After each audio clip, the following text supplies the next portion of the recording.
के बस कसूर इतने तोहरे पाई मरेला। लाख समझाई अपना के फिरो तोहरे से प्यार करेला। तोहरे नहीं आके बरखा में रोज रोज भींजेला। दिलवा के बस कसूर इतने तोहरे पाई मरेला।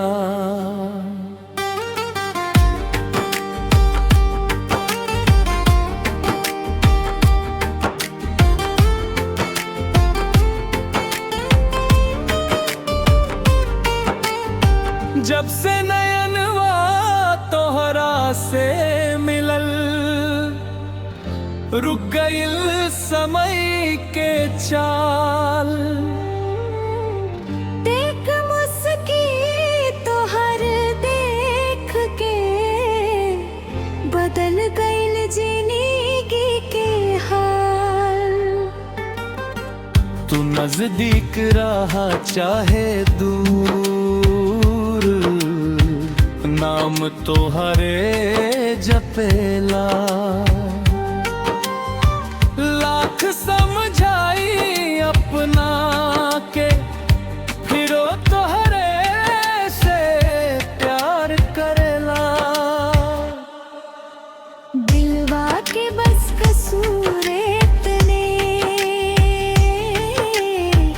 तोहरे पाई मरेला।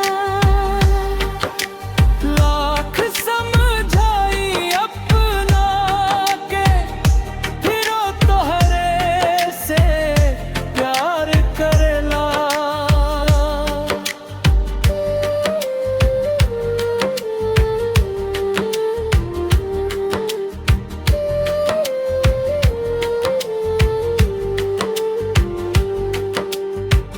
तोहरा बिना ही चनवा भी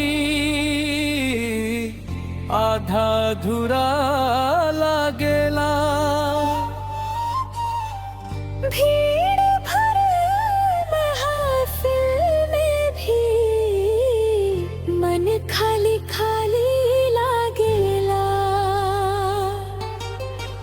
हजार बहाना बनाई दिल कबो ना मानेला।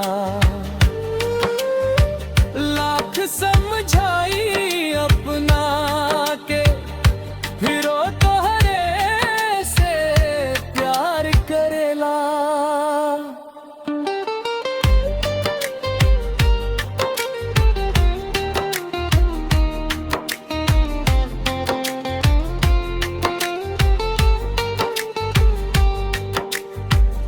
अगर नहीं हार तई हार मंजूर बा।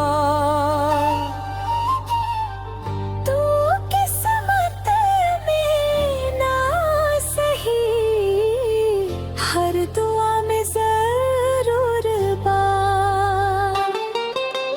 दिलवा के बस कसूर इतने